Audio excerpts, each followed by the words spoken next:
Merci à Françoise Salvadori d'être notre conférencière. Vous verrez, c'est une très grande spécialiste de la question que nous allons aborder ce soir, les résistances aux vaccinations, les mouvements anti-vax, pour parler de façon simple. Un sujet très dense et nous avons décidé avec Françoise d'y consacrer deux webinaires successifs. Cette fois, nous allons parler d'histoire des résistances à la vaccination qui va permettre d'éclairer très largement les mouvements anti-vaccinaux actuels. Puis nous parlerons des anti-vax contemporains et de tout ce qui s'est dessiné depuis la Covid en particulier, mais pas que seulement. Françoise Salvadori, elle est pharmacienne, mais elle est aussi docteure en sciences. Elle est maître de conférences en immunologie à l'Université de Bourgogne. Elle a fait beaucoup de recherches sur le VIH et depuis une dizaine d'années, elle s'est orientée vers l'histoire des sciences et en particulier l'analyse des résistances à la vaccination. Elle a écrit avec Laurent-Henri Vigneault un tout à fait formidable ouvrage, vraiment un ouvrage de référence que je vous conseille absolument si le sujet vous intéresse, qui est sorti en 2019 et qui est un ouvrage tout à fait définitif sur la question. Donc évidemment, le Covid-19 n'a rien inventé. Les vaccins, depuis des siècles, concentrent toutes les peurs, toutes les critiques, alors qu'à l'évidence, il s'agit probablement d'une prévention médicale la plus naturelle qui soit. Quatre grands arguments qu'on retrouve à travers toutes les époques.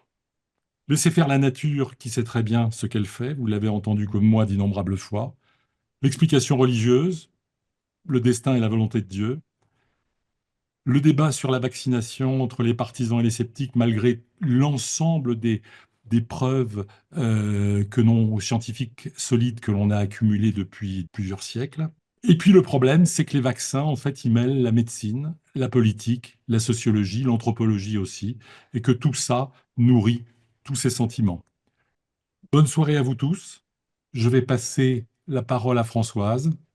Alors, l'histoire de la vaccination, ce pourrait être cette grande aventure linéaire depuis les premiers essais d'insufflation chinoise. J'y reviendrai tout à l'heure avec cette grande pipe dans laquelle on essaie de mettre quelque chose dans le nez de ce jeune chinois, en passant par le pied de la vache de ce cher docteur Jenner et jusqu'aux laboratoires totalement aseptisés qui permettent de fabriquer les vaccins d'aujourd'hui. Une grande aventure donc qui nous amènerait dans un monde sans maladie, voilà, une belle fresque sans problème. Les choses ne sont pas si simples, vous vous en doutez, mais en fait les ennuis entre guillemets des vaccinateurs et tous ces gens qui ont essayé de faire progresser la médecine ont été assez souvent douchés et en tout cas euh, réfutés, résistés, ont résisté. euh, Depuis le début, ces résistances se sont exprimées. Donc, je vous montre ici le monstre de la vaccination, le monstre de la vaccination à qui on donne des petits-enfants et qui les rejette morts. Voilà. Et en fait, dans l'arrière-plan de cette caricature, on devine les gens qui se sont battus contre la vaccination, en particulier du temps de Jenner. Et puis la communication actuelle que vous connaissez tous avec les nouveaux poisons, les poisons d'actuel, les poisons prétendus, 5G, les nanoparticules, etc. Donc, cette grande fresque, cette grande aventure de la vaccination, elle a eu ses héros. Les héros, bien sûr, en France, on a tendance à ne penser qu'à Pasteur. Il n'y a pas eu que Pasteur. Il y a eu, en effet, le docteur Jenner sur cette diapositive. Il y a eu Jonas Salk, l'inventeur de la polio, du vaccin polio, pardon, qui est moins connu. Et puis, ben, les héros un peu plus anonymes, le dernier, dernier malade de la variole au monde, Monsieur Ali Maoumaline, en Somalie en 78, et puis Morissette, que tout le monde connaît bien, peut-être, puisqu'elle a été la première vaccinée Covid en décembre 2020. Cette grande épopée, elle a eu aussi ce grand moment qui est l'élimination de la variole, la seule maladie éradiquée en 1980, avec cette belle couverture de la revue de l'OMS, Smallpox is Dead. Tout au long de l'histoire, on a vu apparaître des images négatives. Les héros n'étaient pas toujours les seuls montrés. Et c'est cette communication négative, cette critique, cette opposition, elle s'est manifestée le plus souvent par des caricatures. Ces caricatures, ici, une des plus emblématiques peut-être, c'est celle des merveilleux effets de la nouvelle inoculation, où on voit des inoculés méthode Jenner, à qui ils poussent des cornes ou des petites queues de vache, et qui donc en fait sont en train de se vachiser, de se minotauriser, comme on disait. Et puis le monstre vaccinal également qui essaie d'empoisonner ce pauvre petit garçon. Pasteur, lui aussi, a eu droit à ces caricatures en grande quantité. On le voit ici en ange de l'inoculation, comme le grand vivisectionniste qu'il était, certes, mais pas que. Je rentrerai très peu aujourd'hui dans la communication contemporaine, mais en fait, on voit apparaître tous ces thèmes que Jacques a donnés tout à l'heure et que nous allons voir ensemble apparaître au fur et à mesure de cette grande aventure vaccinale, la nature, la liberté, la religion, jusqu'au complot actuel. Euh, voilà, ça c'est plutôt ce qui se passe actuellement et on va essayer de voir au fur et à mesure du temps comment au fur et à mesure de l'histoire de la vaccination et de oppositions qu'elle a suscitées, comment tous ces arguments apparaissent et se déclinent. Alors, j'ai donc divisé cette histoire de la vaccination en 5 actes. C'est peut-être un peu arbitraire, mais c'est un choix que je fais. Où l'acte 1, c'est l'ère pré-générienne, c'est-à-dire que la vaccination ne commence pas avec Jenner. La vaccination commence sans doute au XVIIe siècle, peut-être avant, avec, contre la variole. La variole a été un véritable fléau pendant des siècles. Euh, Charles-Marie de la Condamine disait au XVIIIe siècle que la petite vérole détruisait, mutilait, défigurait plus d'un quart de l'humanité.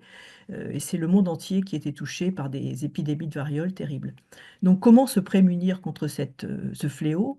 Bien, pendant longtemps, il n'y a eu bien sûr que la prière. Et en fait, en témoignent ces différentes divinités observées dans tous les pays du monde, enfin dans de très nombreux pays. On voit ici un exemple japonais, un exemple indien avec la déesse Chitala et un exemple d'Afrique occidentale avec la déesse Sopona. En France, nous avions le Saint Nicaise, pas forcément un saint très vénéré, mais Saint Nicaise aurait résisté à la variole, mais pas aux Vandales qui l'ont finalement tué. Voilà.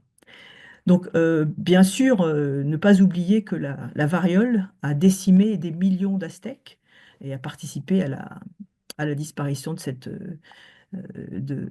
ce peuple.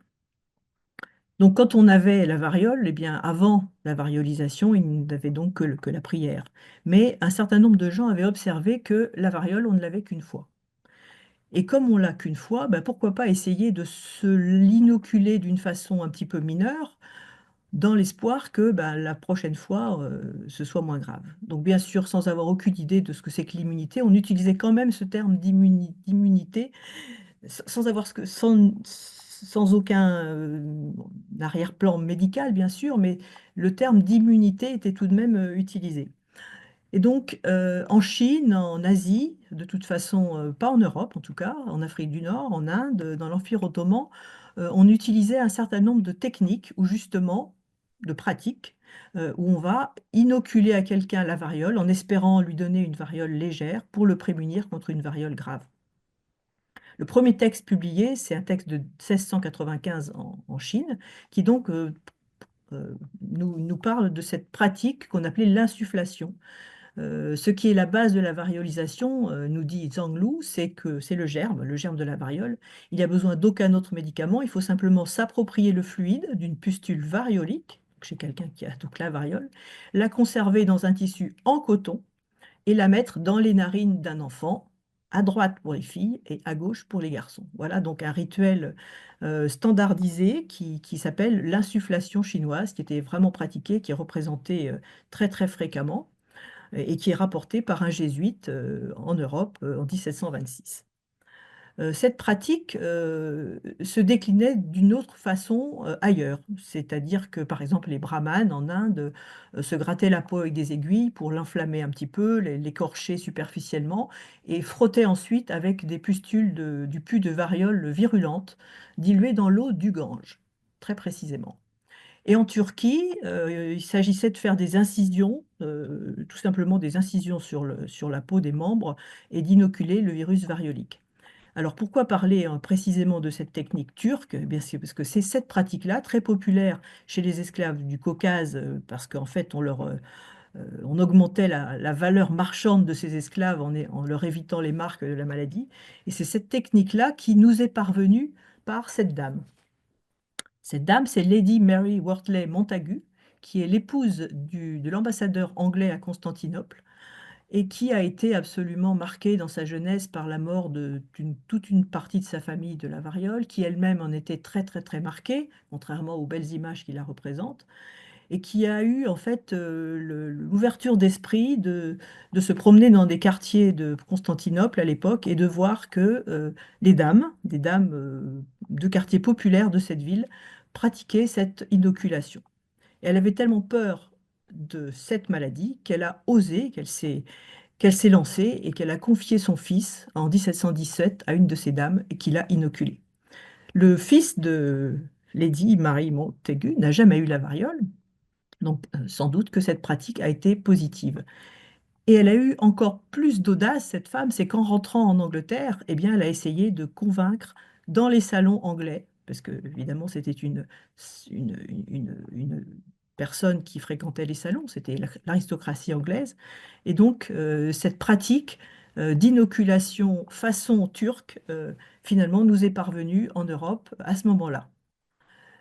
Alors en France, elle est intervenue aussi, mais en fait, on en a parlé plus qu'on ne l'a fait.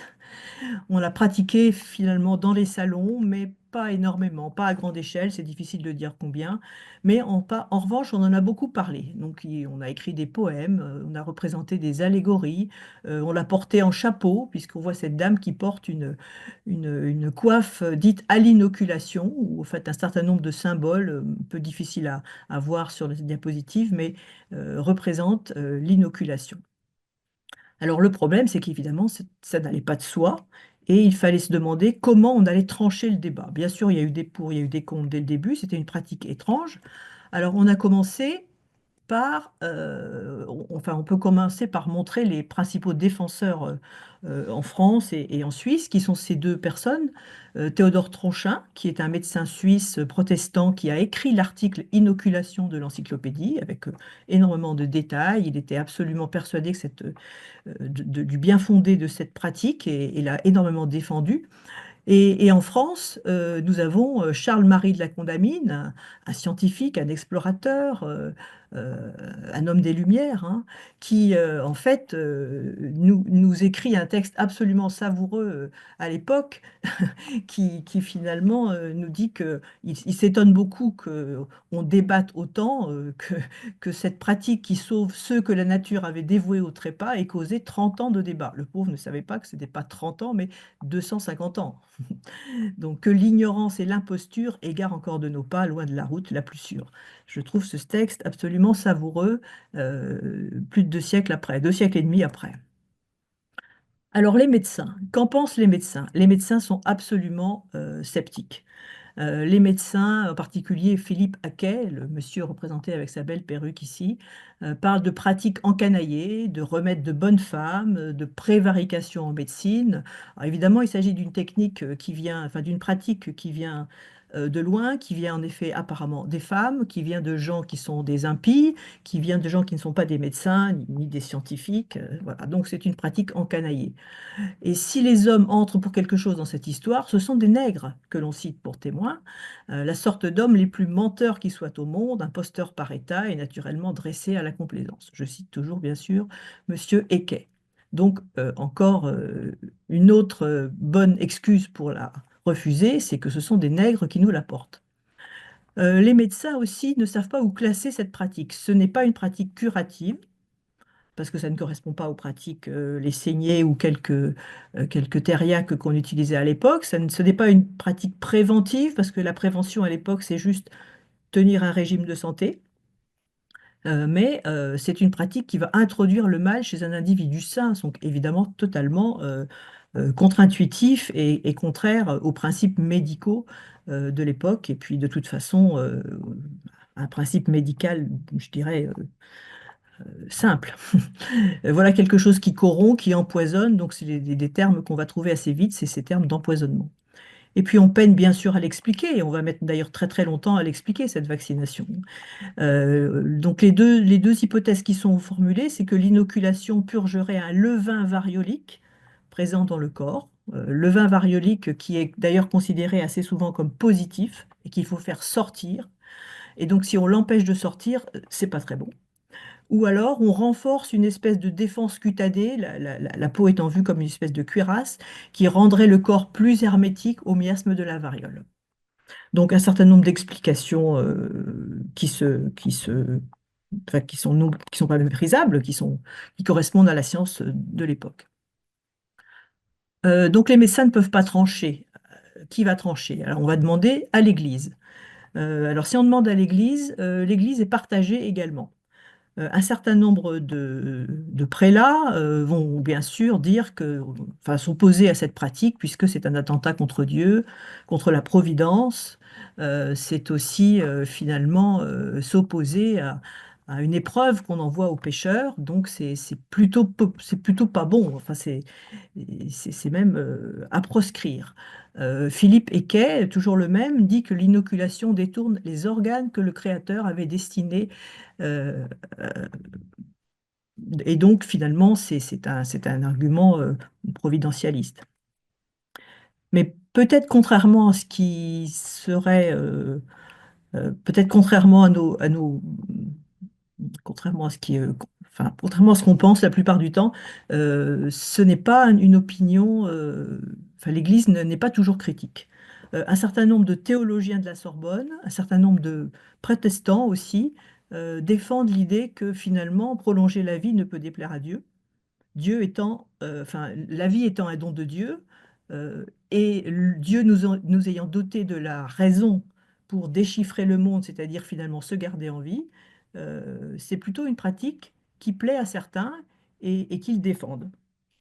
Et donc, en fait, l'Église ne peut pas trancher non plus. C'est difficile de dire si on est 50-50, mais apparemment, les théologiens de la Sorbonne, quand on leur a demandé leur avis en 1763, n'ont pas dégagé ni de critique ni de soutien. C'était à peu près 50-50.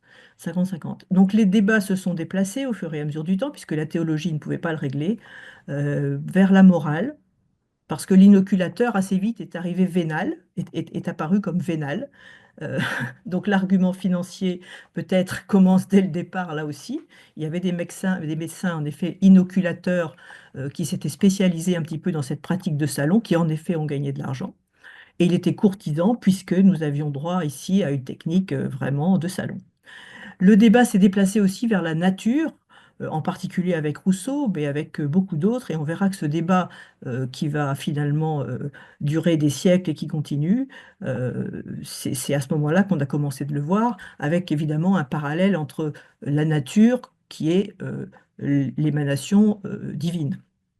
Donc, d'ailleurs, Rousseau dit bien, tout est bien sortant des mains de l'auteur des choses, tout dégénère entre les mains de l'homme, mais lui ensuite va vraiment beaucoup plus défendre la nature, comme on va le voir ici, puisqu'en fait, sur le débat de l'inoculation, Voltaire et Rousseau, là aussi, s'opposent. Donc Voltaire défend, mais chaudement, chaudement, l'inoculation. Voilà, il écrit: Les rois et les princes nécessaires au peuple, subissez l'inoculation si vous aimez la vie, et encouragez-la chez vos sujets si vous voulez qu'ils vivent. Alors, Voltaire est aussi assez ironique, hein, comme vous le savez, et donc il adore se moquer en particulier des gens qui mettent toujours en avant la Providence, en disant que la Providence, eh ben, elle a prévu justement que les princes essaient l'inoculation sur leurs enfants et qu'ils sauvent la vie à autant d'hommes qu'ils en ont fait tuer dans les batailles. Donc ce jeu de renvoi des prélats à leur providence est assez drôle. Et puis Rousseau ne se mouille pas tellement sur la vaccination, enfin, sur l'inoculation. Il préfère de toute façon la nature dans tous les soins qu'elle peut prendre seule, mais il admet quand même que l'inoculation pourrait garantir du péril. Finalement, il conclut que si on donne la vérole, si on donne la petite vérole à son enfant, ben, on a l'avantage de prévoir et connaître son mal d'avance, donc si on l'inocule, mais s'il l'apprend naturellement, eh bien, nous l'aurons préservé du médecin. Et apparemment, on a l'impression que le pire ennemi de Rousseau ici, c'est plutôt le médecin, encore plus que la variole. Donc, toujours, qui va trancher? Eh bien, en fait, qui va trancher? On va demander en dernier recours à un mathématicien. Donc, on va demander à Bernoulli. Bernoulli est un mathématicien suisse. Et Bernoulli est un mathématicien très doué.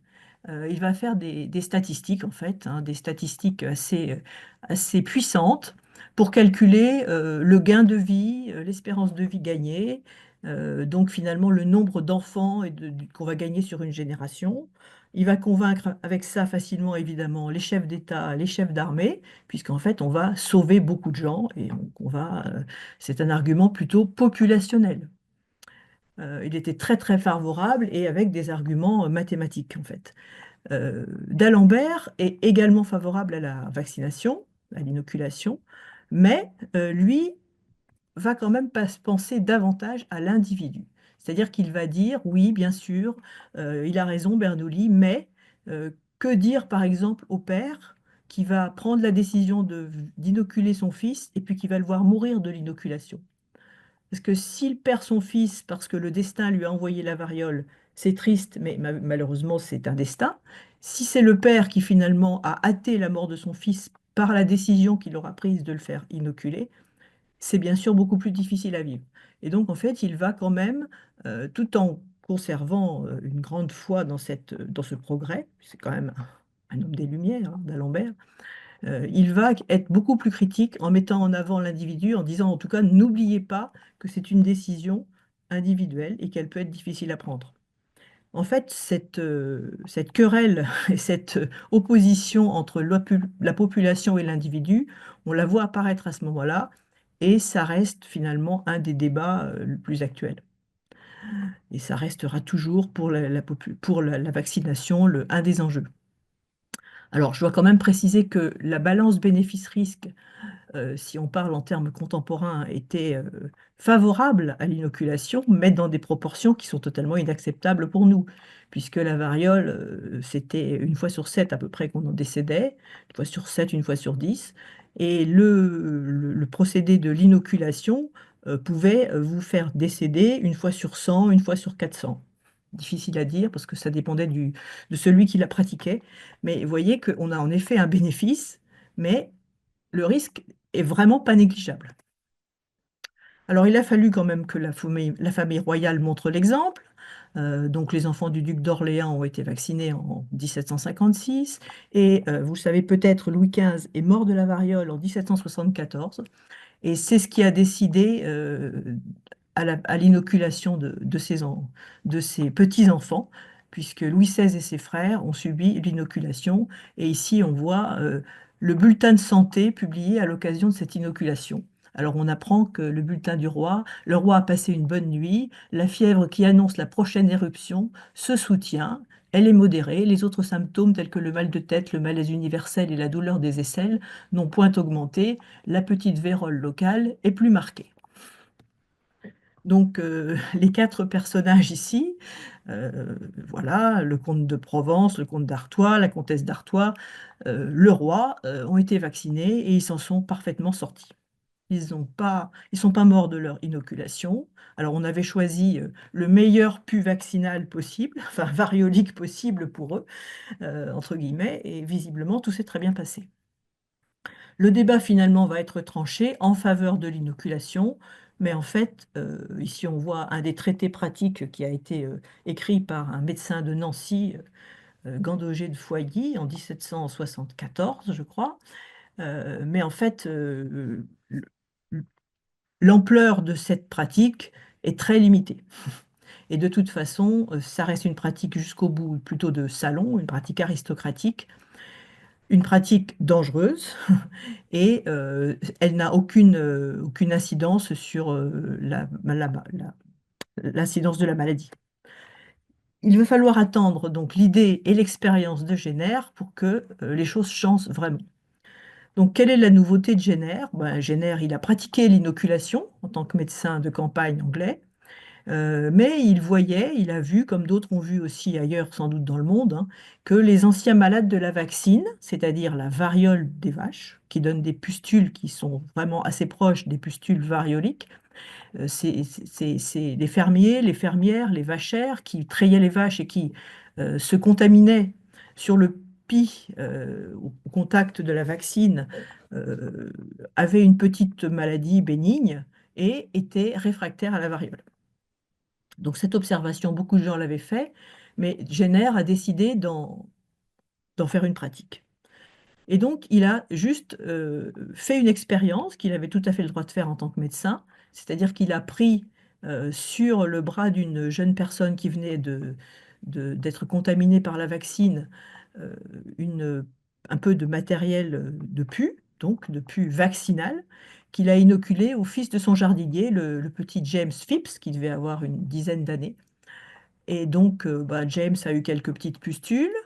Et après, il a fallu faire la preuve de l'expérience, qu'on dirait actuellement, challenge, tester l'efficacité. Et en fait, Jenner était en droit de le faire, puisqu'il était inoculateur par ailleurs. Donc, il a il a inoculé avec du pus variolique cette fois James Phipps, qui n'a bu aucune réaction. Et donc, il a donc fait une expérience grandeur nature pour montrer l'efficacité du pus vaccinal pour protéger contre la variole. Cette pratique s'est répandue très très vite, puisque l'expérience de Jenner, c'est 1796, et dès 1800, en Europe, dans toute l'Europe, en France et ailleurs, la pratique se répand. Elle est beaucoup beaucoup moins dangereuse que la pratique précédente. Elle va faire chuter la mortalité variolique de façon significative assez vite. Bon, elle a un inconvénient qui sera un petit peu, enfin, qui va finir par être jugulé au fur et à mesure des années, mais je n'aurai pas le temps de détailler aujourd'hui. Mais comme c'était une pratique de bras à bras, alors qu'est-ce que ça veut dire une pratique de bras à bras? Ça veut dire qu'on prenait la pustule de quelqu'un qui avait eu la vaccine, qui à l'origine venait de la vache, mais qui en fait était passée chez l'homme plusieurs fois. Et donc on passait d'un bras humain à un autre bras humain, ce qui fait qu'on ne transportait pas forcément que le pus vaccinal, mais aussi on pourrait transporter d'autres germes, dont la syphilis. Et il semblerait qu'au XIXe siècle, la pratique euh, ait également participé à la transmission syphilitique. Alors c'est une belle histoire, mais elle a un gros inconvénient, cette pratique-là, c'est que, bien sûr, le matériel vient de la vache. Et donc là, il y a une sorte de tabou, de transfert d'humeur animale chez l'homme qui a été très très mal vécu et qui a été à l'origine d'énormément de refus et de crispation et de peur et de tabou à ce moment-là. Donc on a parlé de minotorisation parce que, en fait, vous voyez, beaucoup de caricaturistes, comme cette petite caricature que j'ai montrée dès le départ, vous montrent le risque de devenir bovin. Bon, on voit très bien clairement sur la caricature de gauche de Jill Ray 1802 que c'est une caricature, donc c'est quelque chose qui est évidemment outré. Je pense que personne n'a jamais pensé qu'il allait se transformer en vache. Ce qui est plus troublant, ce sont les images de Rollet, qui est un des militants anti-génères les plus virulents, qui lui a fait des dessins qui tendent au réalisme, qui veulent nous faire croire que quand même ce garçon a eu la joue déformée comme un bovin et que cette dame aurait eu des cornes qui lui seraient poussées. Donc il y a une espèce de volonté de réalisme ici qui est un petit peu troublante. Donc à croire quand même que certains pensaient que peut-être ils allaient devenir animal. En fait, ce qu'on craint, c'est le mélange des miasmes animaux avec le sang humain, comme le dit Kant en 1843, le philosophe bien connu. Il a beaucoup, s'est beaucoup exprimé sur, enfin beaucoup, il s'est exprimé sur cette pratique qu'il voyait lui comme vraiment tabou. À la fin, le débat également a été réanimé parce qu'au moment où Darwin a publié L'origine des espèces, le tabou de la nature animale de l'homme a ranimé cette peur qu'on avait de devenir animal, puisque peut-être qu'on venait de l'animal, est-ce qu'on n'allait pas retourner animal? Voilà. Alors évidemment, tout ça, c'est largement symbolique, mais derrière, il y a l'idée, pas seulement de la vachisation, bien sûr, mais de l'ensauvagement. Donc, ça, ce terme-là est peut-être plus adéquat à ce que les gens pensaient vraiment. Alors en France, ça ne se passe pas très bien non plus, puisqu'ici, on voit une caricature qui nous montre que le comité de la vaccine, qui était en fait, qui s'est formé assez vite pour aller convaincre un petit peu partout du bien fondé de cette pratique et de la répandre le plus possible et le plus vite possible. Ce comité de la vaccine, ici, a fort à faire avec le citoyen Trapp, représenté sur la gauche, qui traite de charlatan le comité de la vaccine, ici.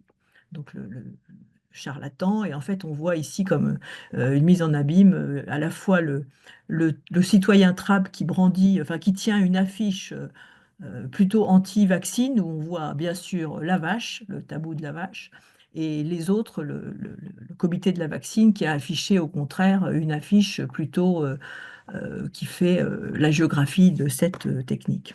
Voilà, donc c'est une affiche assez savoureuse là aussi. Alors, quel est le problème qui se pose aussi ici? Quelles sont les oppositions? Quels sont les discours qu'on va entendre, mis à part cet ensauvagement? Eh bien, encore une fois, l'expression enfin, le désir de garder de laisser faire la nature. Voilà. Donc Rollet, celui qui a dessiné la dame avec ses petites cornes, l'opposant ingénieur absolument virulent, était toujours sur l'argument de laisser faire la nature, le pouvoir finalement hippocratique de guérison, d'auto-guérison de la nature qu'il met très très souvent en exergue. En France, nous avions un certain Verdet de Lille, qui est un médecin. Donc j'insiste sur le fait que malheureusement, tout au long de l'histoire, ce sont souvent des médecins qui se sont opposés à la vaccination. Verdet de Lille, en 1853, a écrit plusieurs bouquins, plusieurs ouvrages, où il va parler vraiment de dégénérescence de la race. Donc, quand il parle de dégénérescence de la race, il le justifie sur des pages et des pages en disant que finalement, on va dégénérer la race parce qu'on va la priver de la variole. Donc, pour lui, il est dans l'idée que la variole est une maladie bénéfique, qu'il appelle une espèce de crise sublime, hein, je le cite, effet de la merveilleuse prévoyance de la nature, et que finalement, quand on vaccine, on va empêcher cette sortie, cette floraison naturelle de la variole, et que le levain variolique va retomber en fermentation sur le cerveau, etc., etc. Il a même songé construire des espèces d'hôpitaux dans lesquels il soignerait les gens par la variole. Donc non seulement enfin voilà, on a l'impression qu'il est du coup favorable à la variolisation. Je ne sais pas si c'était qu'il voulait finalement conserver l'ancienne technique en s'opposant à la nouvelle technique. C'est pas clairement écrit, mais en tout cas, il voulait mettre en avant la vertu dépuratoire de la variole contre les phtisies et les cancers. Donc tuberculose et cancer. D'autres que lui, médecins également, un docteur Ancelon, qui était un certain médecin de campagne français, avait des arguments très particuliers, puisque lui disait qu'il était bien d'inoculer dans les villes, mais de laisser agir la nature dans les campagnes. Donc préservons les citoyens des villes, qui sont les citoyens les meilleurs, entre guillemets, et laissons faire la nature, c'est-à-dire laissons mourir les gens dans les campagnes, sans doute parce que ce sont je ne sais pas, enfin des parasites surnuméraires, il les a écrits tels quels. Donc des arguments eugénistes que malheureusement on verra encore plus tard se répéter. Alors les soldats, évidemment, selon Verdet de Lille, étaient tous chétifs et efféminés par cette vaccination, ils étaient vaccinés avant de partir. Mais malheureusement, pendant la guerre de 70, ils sont succombés en masse, beaucoup plus que les Allemands, beaucoup plus que les Prussiens à l'époque, à la variole. Et c'est pas le vaccin qui les a tués, c'est bien la variole elle-même, parce qu'en fait, on avait juste oublié de les revacciner. Il fallait faire un rappel, et les Allemands ont fait ces rappels, mais nous, on n'a pas fait. Et donc, on a perdu beaucoup, beaucoup plus de soldats que, le, que les Prussiens. Donc voilà, chétif et efféminé, mais donc ce sont bien les termes voilà, je vous en ai donné quelques extraits. Voilà la prose de Monsieur Verdet de Lille, hein, la dégénérescence physique et morale de l'espèce humaine déterminée par le vaccin, la petite vérole considérée comme agent thérapeutique des affections scrofuleuses et tuberculeuses, et puis l'espèce humaine qui dégénère. Et l'origine de tout ça, le désastre multiple, c'est le vaccin. Voilà. Et il l'explique sur des dizaines de pages. Voilà. À côté de ces oppositions, il y en a d'autres qui sont beaucoup plus politiques. Alors celles-ci, elles sont importantes parce qu'elles vont là aussi se répéter dans l'histoire. Ce qui va apporter ces oppositions politiques, les premières, c'est l'obligation.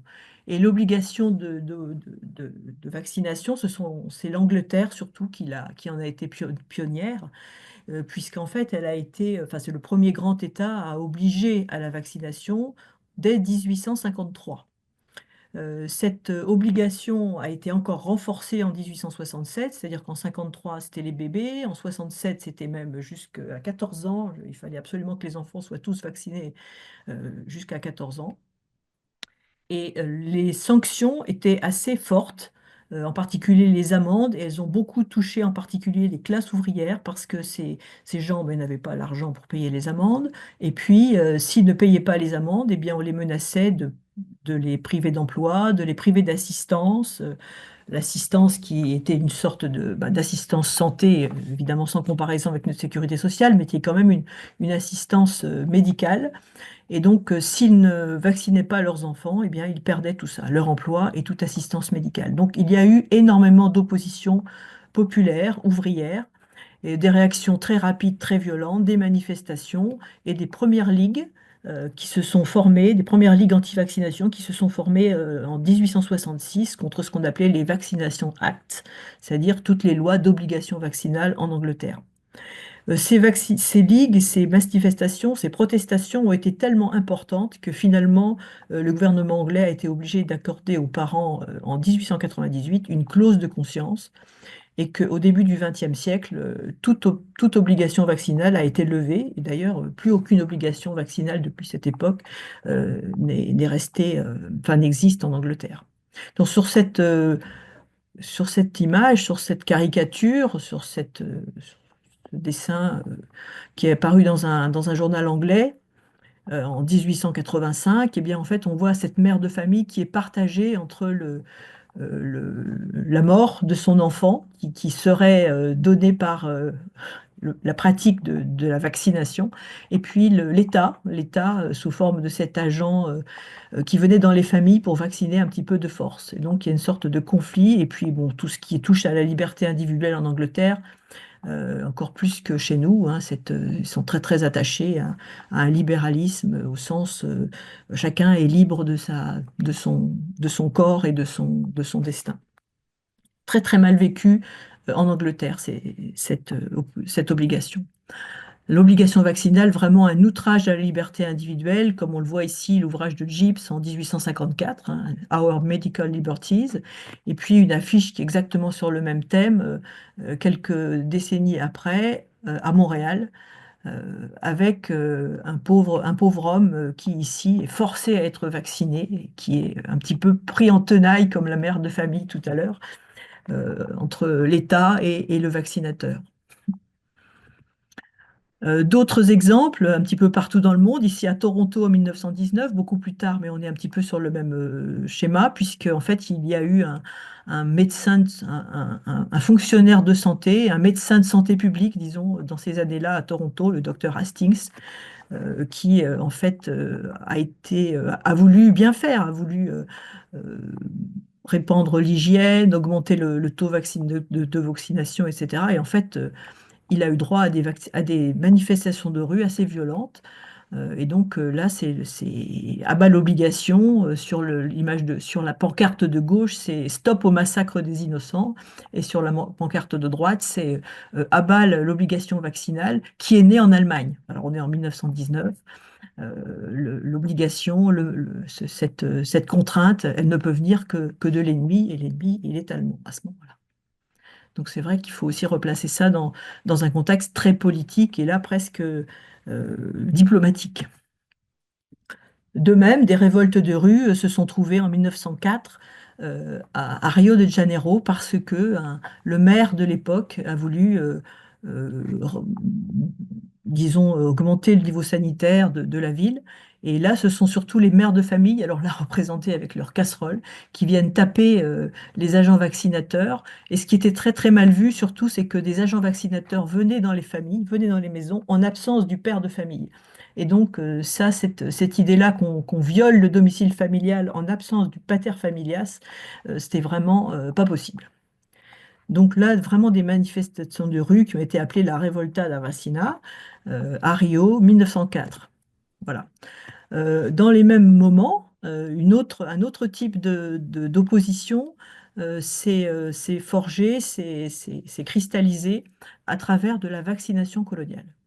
Donc cette histoire de vaccination coloniale est vraiment intéressante à étudier parce que en Inde anglaise, en Algérie française, les vaccinateurs ont dû faire face à des oppositions multiples, bon, religieuses, mais aussi, bah, vous le savez sans doute, le vaccin variolique laissait une grosse trace sur la peau, une marque. Et donc, en fait, cette marque était vécue comme ben voilà, un marquage par le colon, par le médecin colonisateur, pas toujours non plus très pédagogue. Et donc, c'était vu aussi comme une francisation. C'était vu comme un mélange absolument malvenu entre les humeurs, puisqu'on faisait toujours la technique de bras à bras. Ce mélange des sangs, c'était absolument tabou et très, très, très, très mal vécu, parfois vécu comme un asservissement, vécu comme un recensement, et refusé aussi parce que parfois vu comme un baptême, ça a été écrit comme ça, en particulier c'est Anne-Marie Moulin qui a beaucoup travaillé là-dessus. Si vous voulez approfondir le sujet, je vous conseille vraiment de lire tous les écrits d'Anne-Marie Moulin. Et puis est apparue à ce moment-là la crainte de la stérilisation. Un certain nombre de gens, de peuples colonisés ont eu peur que les colons, par cette piqûre, stérilisent. Et malheureusement, c'est une peur qui existe toujours dans des pays ex-colonisés. Alors on en est là quand Monsieur Pasteur, chimiste, microbiologiste, absolument pas médecin, travaille d'abord sur la chimie, vous le savez très bien, sur les ferments, et ensuite met au point les cultures bactériennes. Et en mettant au point ces cultures bactériennes, il se rend compte qu'il peut les atténuer et que les formes atténuées de ces cultures, finalement, protègent contre des formes plus virulentes. Alors, il se dit, et je pense que c'est réel, que Pasteur avait sur sa table de chevet, en tout cas c'est ce qu'on voit dans sa maison à Arbois, sur sa table de chevet, l'ouvrage de Jenner, donc qu'il, euh, qu'il admirait beaucoup. Mais bon, il n'est pas parti dans l'idée tout de suite de faire un vaccin, c'est vraiment assez tard dans sa vie que et finalement il a vacciné contre la rage. Mais il a fait pendant de nombreuses années des travaux sur les poules, le choléra des poules, puis les moutons, le choléra des moutons, pardon, le charbon des moutons. Et le charbon des moutons a été une expérience absolument médiatisée, expérience modèle où en fait tous les moutons vaccinés ont résisté à l'inoculation du bacille charbonneux et tous les moutons non vaccinés sont morts. Voilà, donc il avait bien sûr convoqué tous les journalistes de l'époque et il était très fort pour ça, pour montrer bien qu'il était en train de triompher d'une maladie. Il s'est ensuite attaqué à la rage. Alors pourquoi à la rage, on peut se demander. C'est une maladie qui en fait faisait beaucoup peur, même si elle faisait parce que les loups, parce que voilà, et puis parce que quand on était mordu par un animal enragé, on avait tous les risques d'en mourir. Mais c'est pas la maladie qui faisait le plus de morts à l'époque, hein. C'était pas la typhoïde, c'était pas même le tétanos, voilà, il s'est pas attaqué à ça. Mais en fait, la rage, il l'avait choisi aussi parce qu'il y avait des modèles animaux. C'était assez facile de travailler sur des chiens et sur des lapins. Et donc, c'est ce qu'il a fait, bien sûr. Donc, il a beaucoup travaillé pour essayer d'atténuer son virus, qu'il ne connaissait pas, hein, puisqu'il ne pouvait pas le voir sous son microscope, mais il s'est dit que ça devait être un virus, que c'était en tout cas un petit microbe ou un petit... Il l'appelait virus sans savoir trop ce que c'était. Et donc, en fait, sa technique de moelle de lapin enragé, passer de lapin en lapin, au fur et à mesure du passage de lapin en lapin, il s'atténuait. À partir d'un moment, il était fixé, c'est-à-dire qu'il ne s'atténuait plus. Et là, il a pensé à essayer de le dessicquer, de le déshydrater dans les flacons qui sont représentés sur la plupart des tableaux tels que vous voyez ici, bien connus. C'est une moelle de lapin là, qui est suspendue dans le flacon en verre. Et cette moelle de lapin, elle est mise donc à dessécher, à déshydrater pendant un certain temps, puis à un certain moment aussi, elle est fixée à la potasse. Donc il utilise plusieurs protocoles, il écrit tout ça dans ses cahiers de labo, on peut vraiment dire qu'il a une approche absolument scientifique, voilà, et il arrive à vacciner de façon très efficace des chiens. Et il en est là, en fait, quand on lui présente le petit Meister en 1885, dont la maman pense que de toute façon il va mourir, et donc elle le conjure, elle le supplie de faire quelque chose et d'essayer son vaccin. Et il essaye. Enfin, lui-même ne peut pas essayer puisqu'il n'est pas médecin, mais enfin, il convainc un médecin, le docteur Granchet, qui va faire l'inoculation à sa place. Donc c'est le premier vaccin artificiel, c'est-à-dire c'est la première fois qu'on utilise autre chose que ce que la nature a bien voulu donner, puisque la vaccine, c'est juste une variole naturelle, enfin une autre forme de variole qui vaccine contre l'autre variole. Là, c'est quelque chose d'artificiellement construit, d'artificiellement atténué, avec des protocoles qui sont absolument écrits dans les cahiers de Pasteur. Bon, ce qui est assez bluffant, c'est qu'on ne comprend pas l'immunité, on ne connaît pas l'immunité, on ne connaît pas les virus. Et donc, en fait, c'est assez miraculeux que ça ait fonctionné. Surtout si on sait que Meister, là, il a eu 15 injections de suite. La première était très, très atténuée, mais le dernier jour, le 15e jour, on lui a injecté pratiquement une moelle rabique virulente. Et donc, c'est vrai que ça paraît assez fou. C'est juste parce que pendant les 15 jours, euh, l'immunité, on le sait maintenant, elle a eu le temps de se développer. Alors, Pasteur, c'est un moment particulier parce que Pasteur cristallise des oppositions vraiment personnelles. Il est l'objet de critiques ad hominem constantes, assez violentes d'ailleurs, parce qu'on lui reproche d'être autoritaire, on lui reproche d'être trop conservateur, anti-républicain, d'être très très porté sur la vivisection, d'être orgueilleux, de gagner de l'argent, donc d'être un chimiste financier, c'est ce qu'on lui a dit, de fabriquer les virus plutôt que de lutter contre, etc., etc. Et donc les petites caricatures de l'époque sont savoureuses aussi, puisque ici on voit bien Pasteur fait cuire ses lapins, Pasteur vivisectionniste, Pasteur adore l'argent, et on voit ici qu'un Raja lui apporte une bourse pleine d'argent pour se faire inoculer, enfin vacciner. Pasteur a la grosse tête. Pasteur aime les médailles, Pasteur aime les honneurs. Donc là, on le voit qu'il porte ses décorations dans un article de 1885. Pasteur déteste les Allemands, donc même quand les Prussiens veulent lui donner une médaille, l'ordre du mérite de Prusse, il la refuse et il s'inocule, il se vaccine contre les ordres prussiens. Et puis, il a aussi beaucoup, beaucoup d'ennemis politiques. Beaucoup, beaucoup de journaux de l'époque le caricaturent. Et en fait, il a comme ennemi politique une grande partie de l'échiquier politique, de la gauche, ici représentée par Émile Zola, l'extrême gauche, qu'on pourrait peut-être... l'extrême gauche à l'époque, c'est plutôt le jeune Clémenceau, qui est un jeune médecin très, très à gauche quand il était jeune. Et puis, il a aussi la droite et l'extrême droite. Donc, en fait, il a à peu près tout l'échiquier politique contre lui. Et donc là, en fait, il est en train de vacciner les enragés étant ici ses ennemis politiques. Alors, contre Pasteur, il y avait ces critiques très personnelles et très violentes, mais il y avait aussi le début de critiques scientifiques.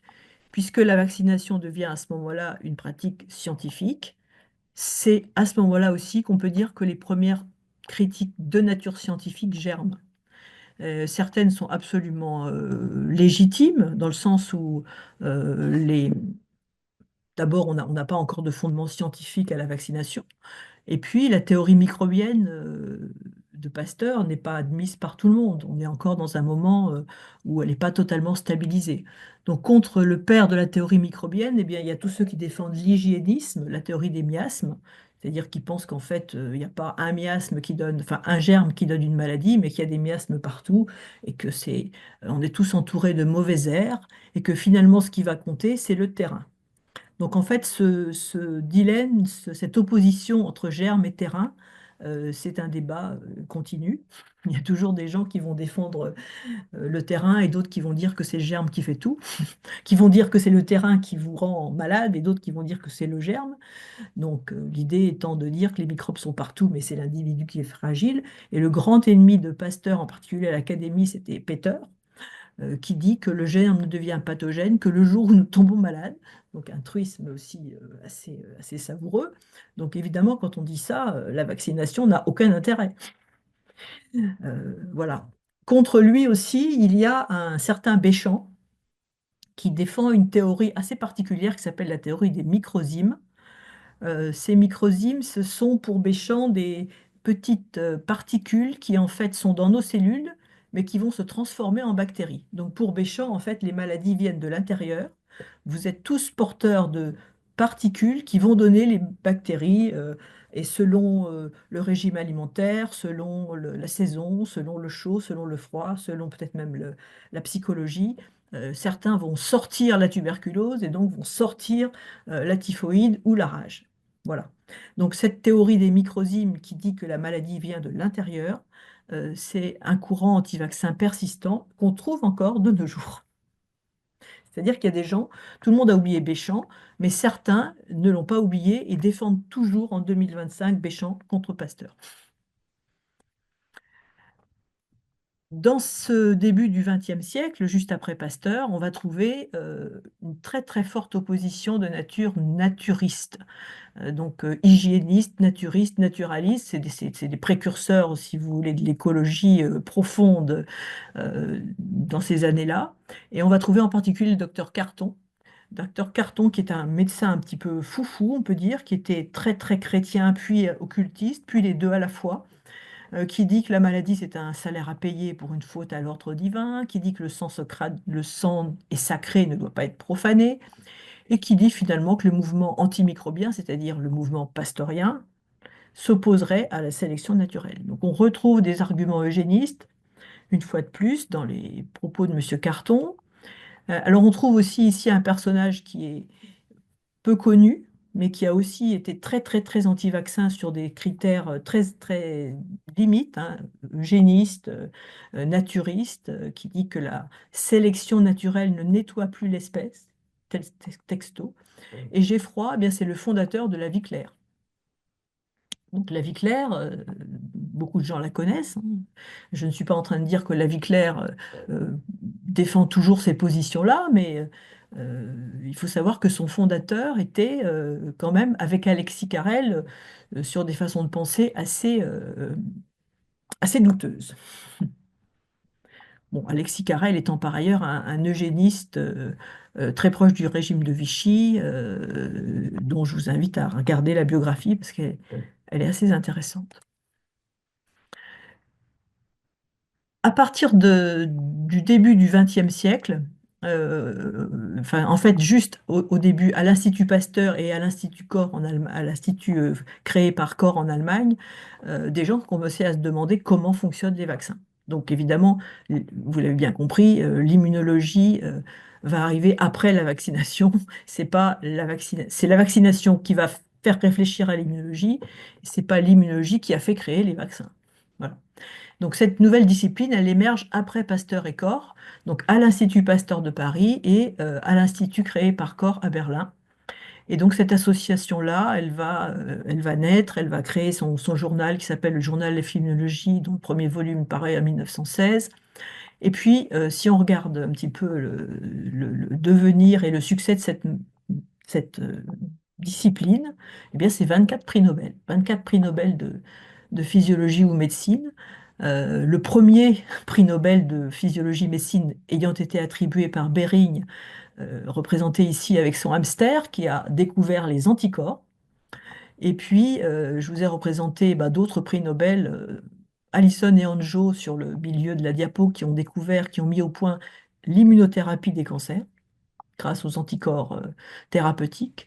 Et puis, le dernier, l'un des derniers prix Nobel, 2023, bien sûr, Carico et Weissman, les deux découvreurs des vaccins ARN messager.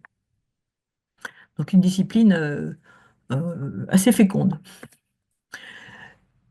Alors là, eh bien, on arrive dans une grande épopée du XXe siècle. Je ne vais évidemment pas tout développer, mais en fait, c'est les progrès à la fois de l'immunologie, mais pas que, qui ont permis que finalement se développe au XXe siècle deux dizaines, enfin oui, j'ai pas compté, mais en fait plusieurs dizaines de vaccins différents, dont certains sont encore dans le calendrier vaccinal, bien sûr, puisque à l'Institut Pasteur de Paris s'est développé très vite le vaccin anti-tétanique et anti-diphtérique, euh, en utilisant en fait les anatoxines de ces différentes bacilles.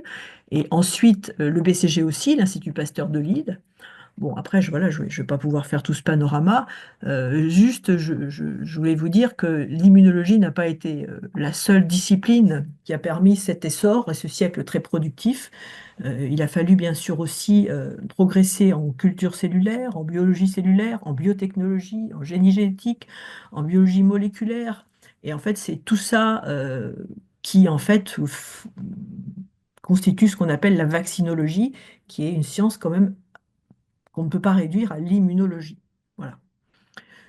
Donc les grandes étapes, c'est bien sûr bah, d'abord jusque dans les années 30, diphtérie, tétanos, BCG, typhoïde, avec les premiers essais sur les adjuvants, qui n'étaient pas tellement décriés à l'époque.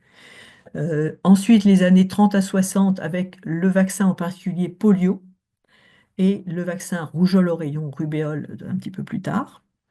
Et puis ensuite, eh bien, les décennies 70, 90, 2000, avec les vaccins hépatite B, les vaccins conjugués contre les méningites, le vaccin papillomavirus, et donc aussi finalement une nouvelle stratégie qui est une stratégie anti-cancer avec l'hépatite B et le papillomavirus.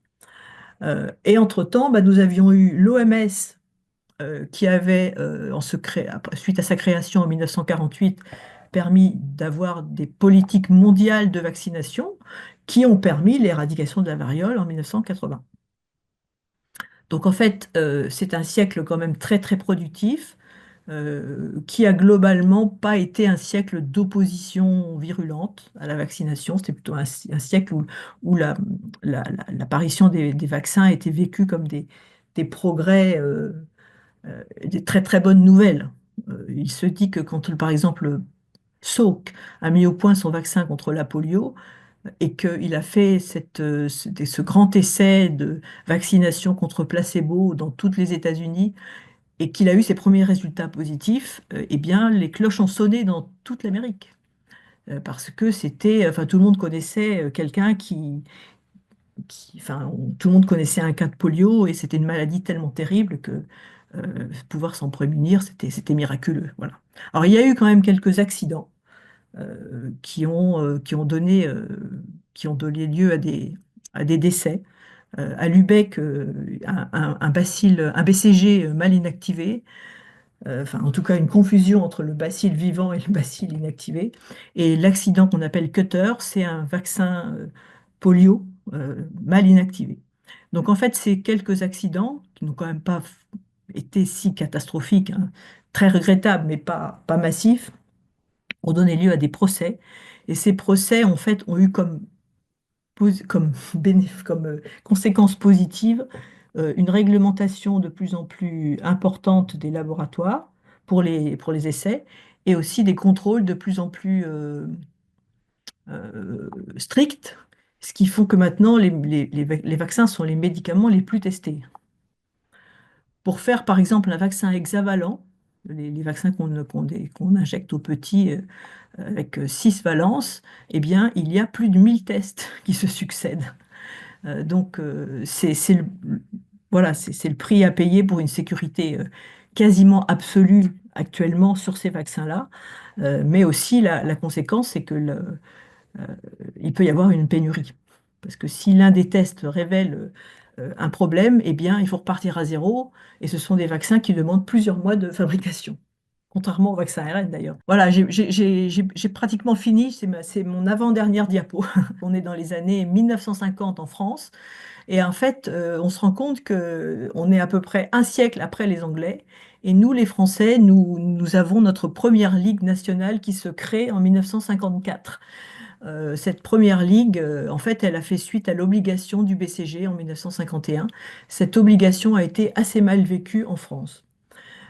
Et donc, bon, cette obligation a été mal vécue, mais en fait, on est aussi dans un moment où on a une très forte influence de différents milieux et qui viennent d'un peu partout.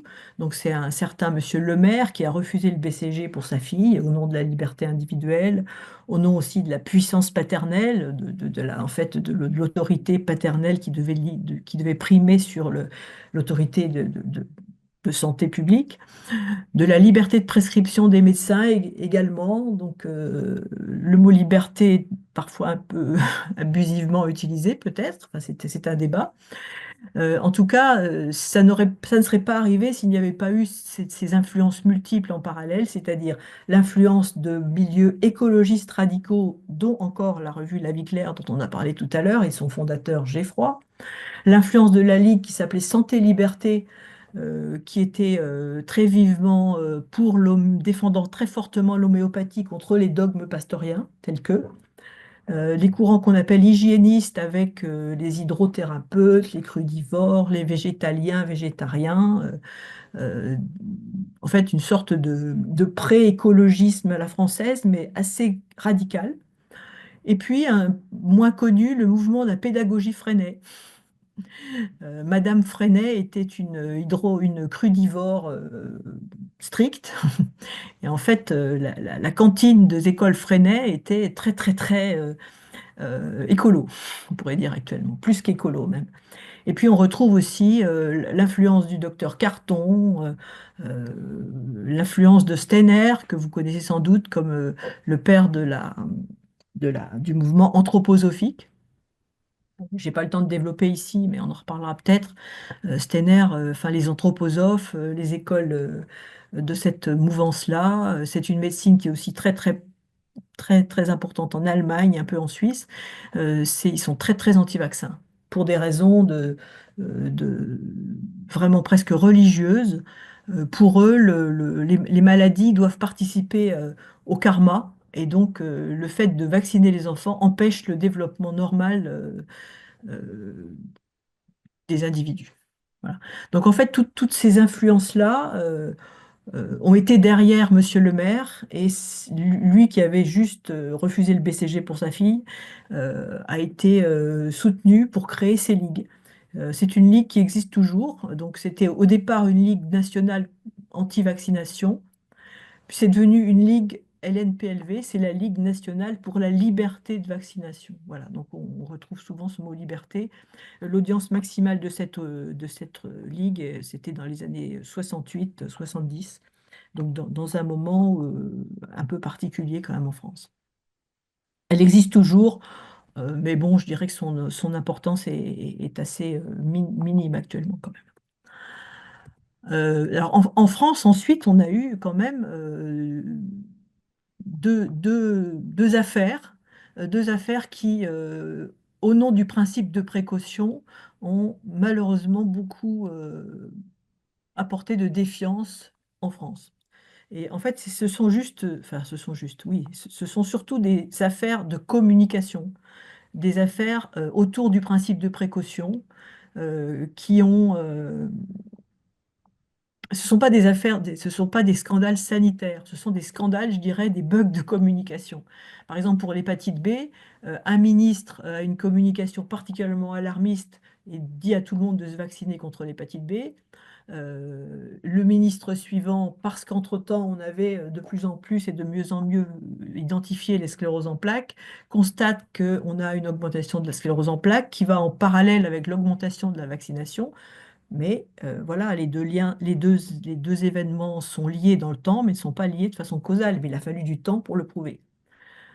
Donc, n'étant pas sûr qu'il n'y ait pas un lien de causalité, eh bien, Kouchner, le secrétaire d'État qui a succédé à Douste Blazy, a suspendu la vaccination scolaire.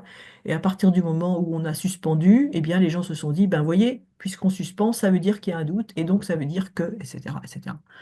Donc à chaque fois, voilà, la grippe A, H1N1, on s'est posé des questions sur la gravité. Tout le monde avait peur de ce virus parce que c'est un virus qui est très proche du virus de la grippe espagnole, qui s'appelait aussi H1N1. Et donc, on a commandé des vaccins en quantité. La campagne de vaccination, vous le savez sans doute, a été ratée. Les gymnases, voilà, ça s'est mal passé. Les médecins généralistes ont été un peu écartés du système. Et finalement, il y a eu un discours très ambigu sur les adjuvants. Tout ça fait que la distribution et la communication a été ratée. Et en fait, ce principe de précaution, dans ces deux affaires-là, utilisé un petit peu dans tous les sens, a mené à beaucoup plus de défiance que de confiance. Et on en arrive à notre acte 5, qui sera ma dernière diapositive, puisque c'est même plus de l'histoire, c'est de l'histoire hyper contemporaine, c'est presque de l'actualité. Les vaccins, j'en ai fait un acte à tout, enfin j'en ai fait un acte à part entière, les actes de vaccins génétiques, parce que c'est quand même une révolution. Dans le sens où là, les vaccins qu'on va vous injecter, que ce soit ARN messager ou ADN, eh bien, je les appelle des vaccins do it yourself, parce que à partir de ça, à partir de cet ARN ou cet ADN, c'est vous-même, vos cellules de l'organisme qui vont préparer les vaccins, qui vont préparer les protéines vaccinales. Et en fait, c'est aussi pour ça que ça fait peur, parce qu'il s'agit d'ADN et d'ARN, c'est quelque chose qui touche à notre intimité, c'est une confusion avec OGM, avec thérapie génique, c'est quelque chose de plus technique, de plus difficile à comprendre. En plus, on a eu l'impression qu'ils arrivaient beaucoup trop vite, donc ça a généré beaucoup de peur, euh, infondées, mais qui étaient légitimes finalement tout au départ, enfin qui peuvent se comprendre en tout cas. Donc en fait, soit on utilise l'ADN et cet ADN, eh bien, en fait, pour le transporter dans les cellules, on va utiliser un virus vecteur, comme son nom l'indique. Soit on utilise l'ARN messager, et c'est finalement ça qui finalement pour le Covid a été plus utilisé, c'est qu'on va se trouver, enfin, les chercheurs, Carico et Weissman ont réussi à empaqueter cet ARN messager pour le protéger dans une vésicule de lipides, donc de gras, et cette vésicule de gras va fusionner avec la membrane de vos cellules, ce qui permet d'incorporer dans la cellule, de faire entrer dans la cellule l'ARN, qui ensuite sera traduit pour former la protéine vaccin. Voilà, donc ça, ce sont les critiques d'aujourd'hui. On s'y attardera une prochaine fois. Et donc, si on veut conclure un petit peu ces 3 siècles d'histoire vaccinale, eh bien, on voit apparaître en effet ces 4 types d'arguments. L'argument religieux, providentialiste, châtiment, etc. L'argument nature, avec toujours l'idée que la nature est bonne et l'artifice, le vaccin étant artificiel, il n'est pas bon. La science, le rapport difficile de la société à la science, c'est-à-dire on passe d'une préscience, puisque au départ on avait juste de l'empirisme, de la technique, de la pratique, puis on passe par des étapes scientifiques, puis alter-scientifiques, c'est-à-dire des propositions alternatives à la science euh, enfin, prouvée, et puis aussi parfois de la fausse science et de la manipulation. Donc il faut bien ça, c'est très intéressant de voir comment on passe d'une préscience à une fausse science en passant par des sciences alternatives, ou qu'on appelle aussi des enfin, sciences alternatives. Voilà. Et le vaccin, eh bien, on l'a vu aussi, on a beaucoup vu d'exemples, c'est un médicament politique. C'est-à-dire qu'en fait, à partir du moment où un État peut nous obliger où un État va aussi organiser la fabrication, les brevets, le droit, etc., et puis la communication. Ce vaccin est réellement le médicament politique qui est rejeté aussi pour ça, ce qui fait que quand on dit qu'on est contre, eh bien on dit aussi qu'on est contre le pouvoir politique en place, par exemple. Tout ça, on va le retrouver aujourd'hui, et donc un petit exemple de ce que je vous montrerai la prochaine fois puisque on a l'argument religieux revisité ici avec Civitas, l'argument nature avec l'immunité naturelle, le fake scientifique avec Monsieur Wakefield qui a inventé le lien entre la rougeole et le vaccin rougeole et l'autisme, et puis ben, l'argument politique, ici la République des vaccins, le pacte de Macron, et derrière le fameux Kennedy Junior que vous aurez reconnu, qui est le ministre de la Santé de Monsieur Trump. Merci infiniment, Françoise. Je crois que tu as passionné absolument tout le monde. Je vous rappelle que ces webinaires, ils existent grâce au votre soutien à notre association. La cotisation est très modique et ça nous permet de monter toutes ces manifestations, des conférences présentielles, ces webinaires. Science et pseudosciences est vendu en kiosque, c'est un trimestriel. N'oubliez pas de l'acheter régulièrement et mieux de vous y abonner. C'est un magazine dont Jean-Paul Krivine est le rédacteur en chef et qui est absolument passionnant. Hein, tous les trimestres, on aborde un sujet différent. Je vous rappelle l'intérêt de notre sondage, vous l'avez vu, et j'aborde le prochain webinaire où nous allons parler toujours des mouvements anti-vax, mais en ciblant la période actuelle, qui a été très riche, en particulier à la suite du Covid. Marie, es-tu là? Oui, oui, oui, tout à fait. Donc, je te laisse la parole. Ok, ben merci beaucoup Françoise pour ce passionnant voyage à travers le temps et les différentes thématiques liées à l'histoire de la vaccination. Un des points qui émerge dans les questions posées, c'est déjà qu'en est-il de la résistance à la vaccination en France? Est-il vrai que la France est le pays pratiquement le plus résistant à la vaccination?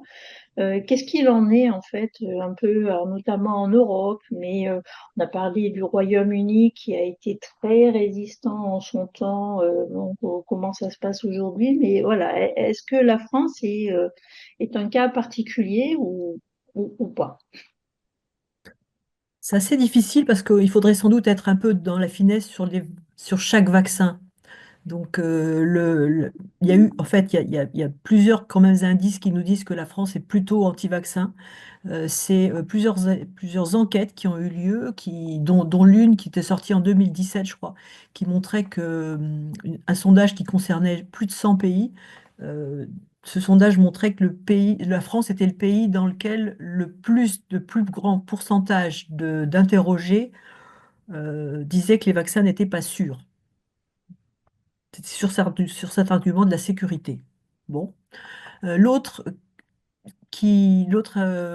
l'autre fait français, c'est notre très très faible couverture vaccinale au papillomavirus. Beaucoup, beaucoup plus faible que tous les autres pays d'Europe. En fait, on est parmi, disons, dans les pays riches, on est très très très mal placé. Donc en fait, il semblerait qu'il y ait une résistance particulière à ce vaccin-là en France. Il y a eu des rumeurs sur l'adjuvant. Donc en France aussi, enfin chaque pays, j'en parlerai la prochaine fois, mais chaque pays a un peu son poison national. Et en l'occurrence en France, c'est l'aluminium qui est très mal vu. Et donc en fait, les vaccins qui sont adjuvantés en général et adjuvantés en aluminium en particulier ont eu très très forte défiance. Donc oui, il y a plus de défiance en France qu'ailleurs. Après, en Allemagne, en Suisse, il y en a eu beaucoup sur le Covid aussi. Euh, Moins en Europe du Sud, bizarrement. Mais en fait, il faut regarder maladie par maladie, enfin vaccin par vaccin. On peut penser aussi que enfin, c'est à double tranchant. Comme on avait une forte résistance vaccinale, une résistance au vaccin, eh bien, on s'est rendu compte dans les années 2010-2015 qu'on avait des résurgences d'épidémies de variole, de rougeole, pardon, que d'autres pays n'avaient pas. Et donc, ça a poussé Agnès Buzyn à rendre obligatoire la vaccination. Et plus on rend obligatoire, plus on contraint, on l'a vu dans le passé, plus on risque aussi de cristalliser des gens qui sont juste un petit peu craintifs ou méfiants et qui deviennent anti-vax. Euh, Ouais, ça amène peut-être à un autre point qui est en fait, l'évolution de la résistance au vaccin. Bon, vous disiez que le XXe siècle a été globalement un siècle relativement positif par rapport à la vaccination. Mm. Mais donc, comment la résistance à la vaccination a évolué finalement au cours du temps, puisqu'on a bien vu, il peut y avoir des enjeux politiques, des enjeux de Mm. confiance, des enjeux de liberté individuelle, des enjeux enfin, divers et variés. Vous diriez qu'aujourd'hui, au XXIe siècle, c'est quoi les principaux facteurs de résistance à la vaccination?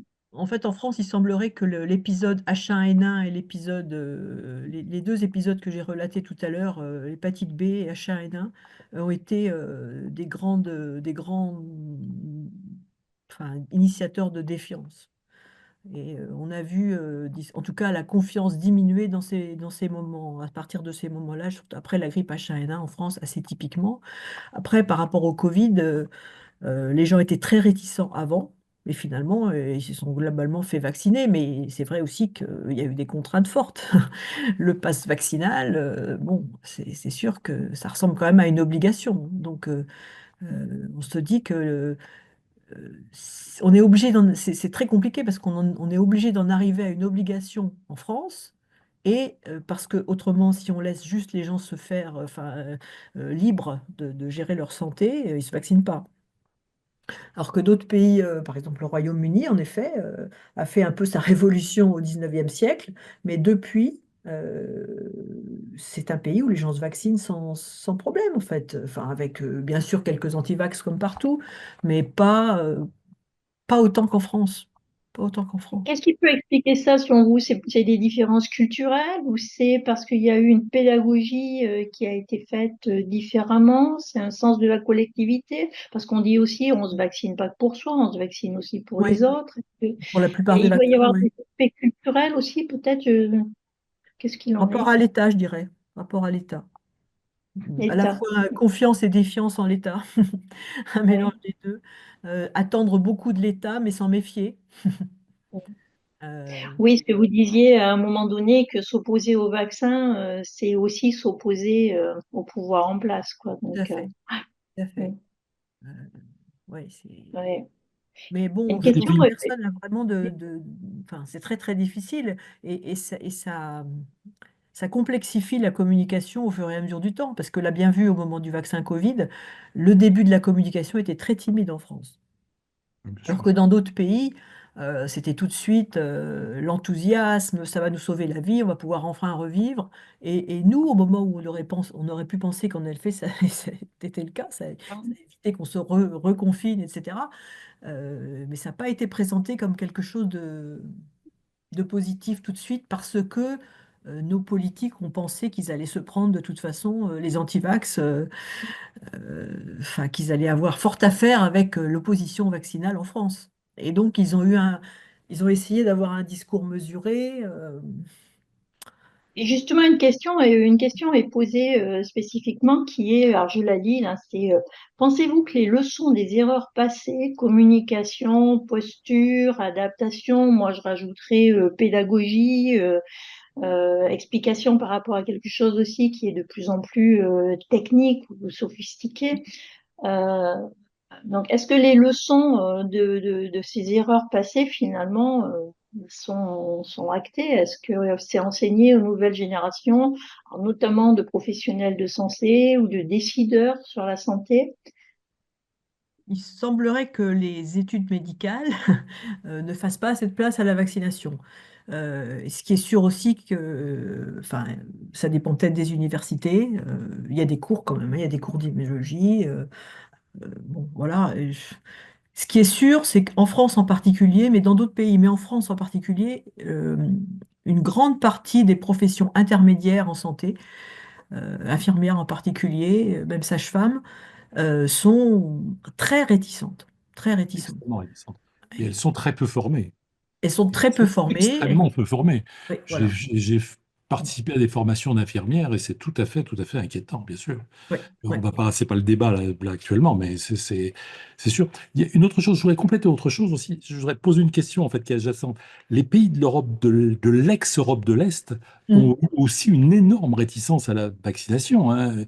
Roumanie et Bulgarie sont parmi les pays Oui. qui ont connu la plus grosse mortalité Covid, hein. Et je voulais savoir pourquoi. C'est lié à quel type de culture? À une culture très catholique, très religieuse pour Pologne, pour Roumanie, mais peut-être d'autres critères. Qu'est-ce que tu en penses? Alors, c'est possible aussi que ce soit une réaction à des moments de leur histoire où on ne leur a pas donné le choix. Des D'accord. politiques très, très, très contraignantes pendant la période soviétique. Oui, d'accord. Et donc, c'est un nouvel espace de liberté individuelle.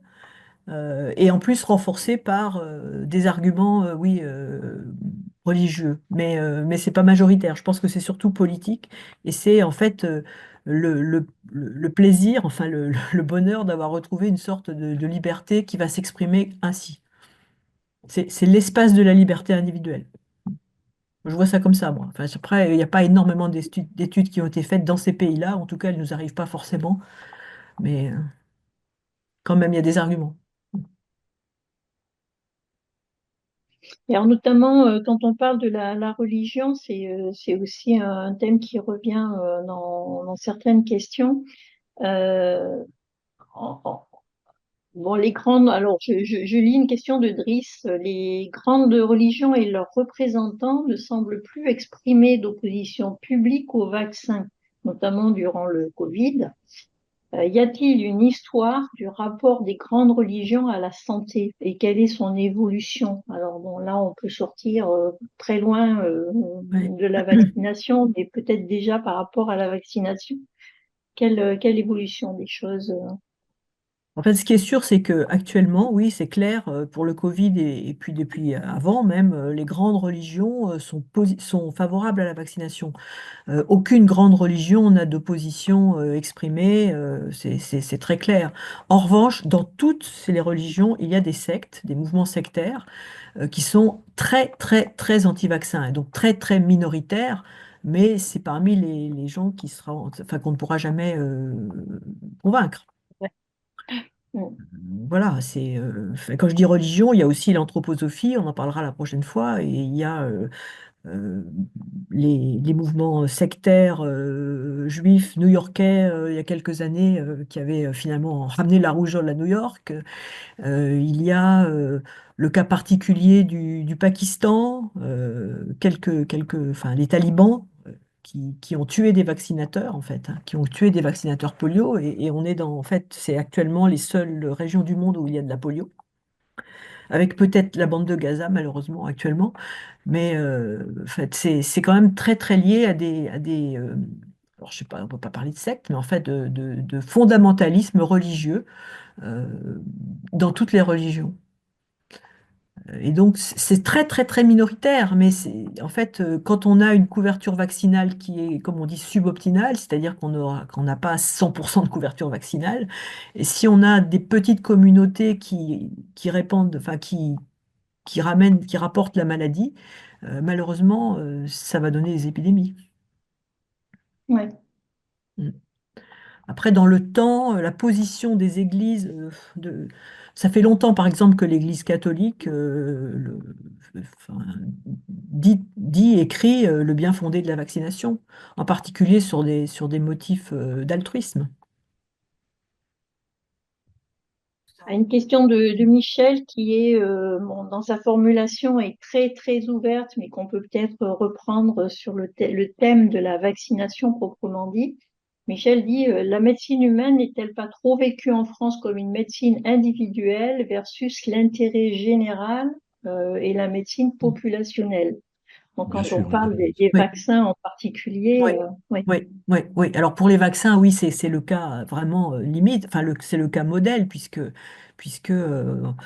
c'est justement pour ça que l'État peut nous obliger à nous vacciner, c'est qu'en fait, l'État raisonne en termes de population. Et qu'en effet, il faut bien se dire que, enfin, pas pour tous, mais pour la plupart des vaccins, il y a à la fois le côté je me protège moi, mais je protège les autres. Sauf le tétanos, où on se protège que soi-même. Mais Mais notamment pour le Covid, voilà. oui. Et pour tous les autres, alors pour Covid, bon, pour Covid, malheureusement, les vaccins ARN ne sont pas suffisamment efficaces pour diminuer complètement, enfin, pour empêcher complètement la transmission. Ils diminuent l'efficacité de transmission, mais ils ne l'empêchent pas suffisamment, et surtout avec les nouvelles souches. Au départ, il était capable, ce vaccin, d'empêcher à la fois la maladie et la transmission. Et plus le temps passe et plus les souches, certes, sont moins agressives, mais on est aussi mieux préparé. Mais les vaccins actuels, ARN messager, ne donnent pas une bonne immunité muqueuse. Ce qui fait que le virus a le temps de se propager dans la gorge, dans l'oropharynx, et donc vous restez contagieux, malheureusement. Ça, c'est Est-ce qu'à un votre problème. connaissance, est-ce qu'à votre connaissance, il y a d'autres thèmes comme ça sur la médecine qui génèrent autant de défiance et autant Non, d'opposition, donc qui vont non. toucher aux libertés individuelles, à la peur de plein de choses, à toutes ces peurs, à la confiance, à la... Non, puisque c'est le seul médicament, alors d'abord qu'on peut obliger, qu'on peut rendre obligatoire, et c'est aussi le seul médicament dont on voit pas pour soi-même l'intérêt. Mm.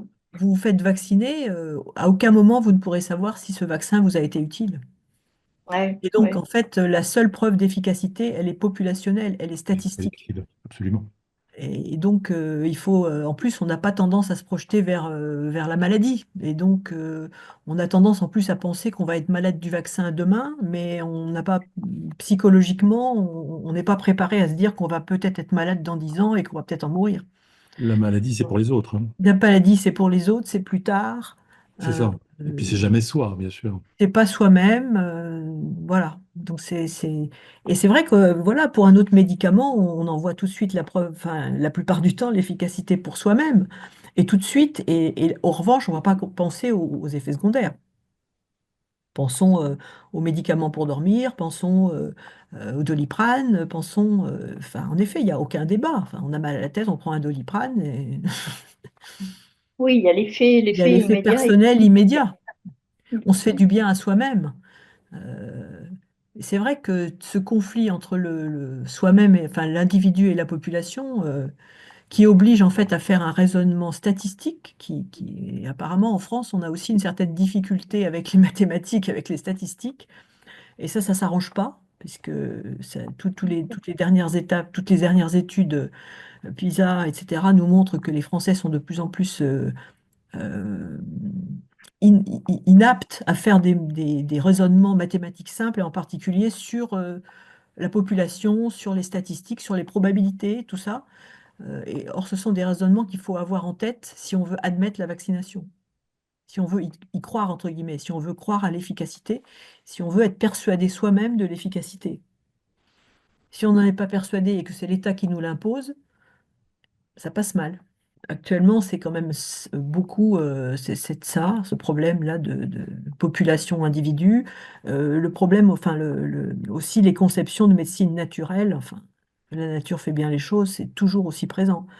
Le public le plus, j'ai fait quand même pas mal de conférences sur ce sujet, le public le plus difficile que j'ai eu à affronter, bah, ce sont des écolos cévenols, à qui je n'ai absolument, enfin j'ai été obligée d'arrêter la conférence parce que ça devenait insupportable. Enfin, je me faisais Insupportable. attaquer pratiquement personnellement, comme quoi je défendais l'indéfendable, j'étais sans doute payée. Voilà, en fait, en gros, il me disait que si on mangeait bien et qu'on était en bonne santé, on serait jamais malade. Ok,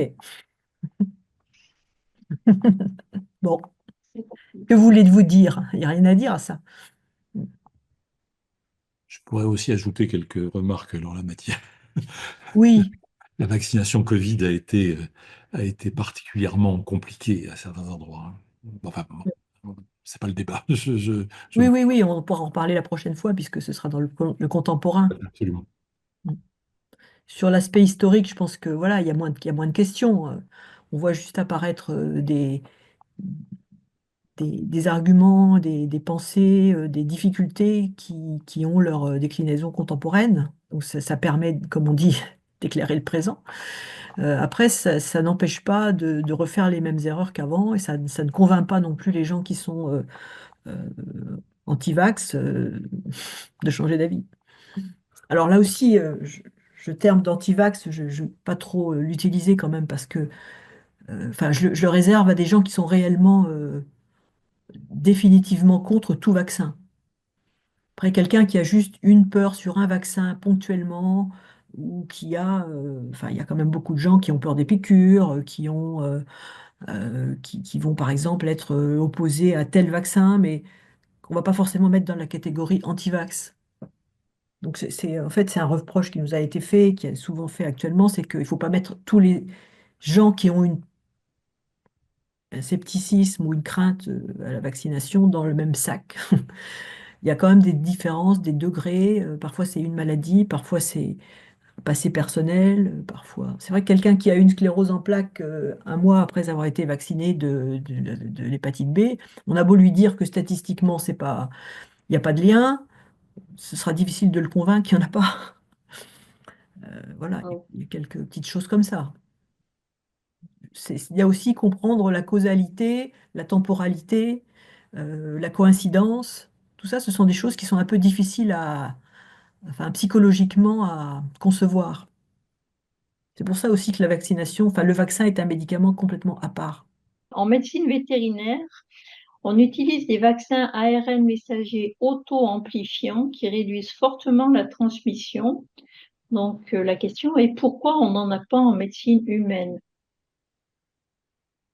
Alors, je pense il y en a qui ont été enfin, il y en a qui sont en expérimentation pour le Covid en particulier, mais je pense qu'on n'est pas encore tout à fait au point enfin, il faut maîtriser quand même complètement ce mécanisme dans la cellule. Je ne suis pas sûre qu'il soit totalement encore sécurisé et utilisable à grande échelle. Mm. Oui, on accepte peut-être des risques chez Ouais, l'animal qu'on n'accepte pas chez l'homme, voilà, quoi. voilà, Mm. c'est ça. C'est ça. Et c'est vrai qu'il y a eu quand même énormément de peur autour des vaccins ARN messagers.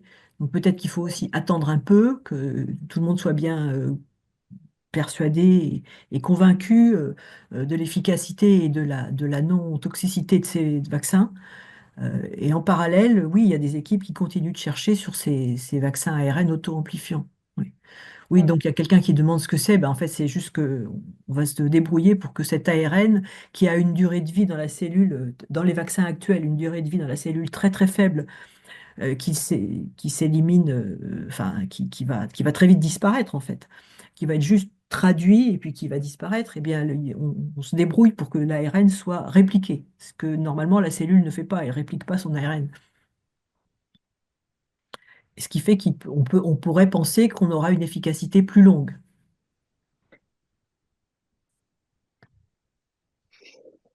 Ok, après je vois effectivement que ce soit dans la discussion, dans les questions-réponses, là des choses qui font un petit peu écho avec